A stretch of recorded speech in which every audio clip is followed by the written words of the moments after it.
การดิฟกันนิดเดียวเนี่ยครับคือมัน ไม่ออก มันต้องออฟเซตลงมาแล้วก็เอาตลับในถังแต่นี่ไม่ต้อง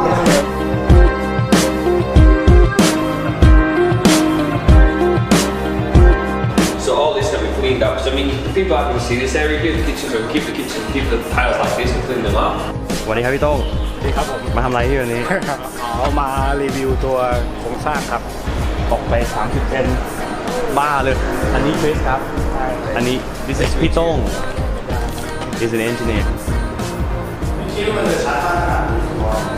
ครับ จริงๆนี่เหมือนเดินขึ้นเนินเลยไอ้สิ่งที่มันอยู่ระหว่างโหนดสองโหนดพวกอีลิเมนต์ตรงกลางมันก็เลยเกิดรอยฉีกอย่างเงี้ย อ๋อครับ ทุกๆช่วงที่มันเป็นพฤติกรรมอย่างเงี้ย มันโล้ เอาไม่ ครับสอนไม่ดี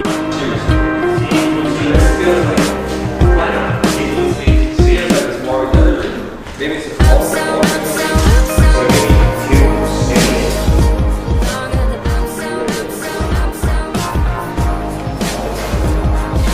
ด้วยโครงสร้างที่มันเป็นอยู่ตอนนี้มันไม่ต้องซ่อมแซมไง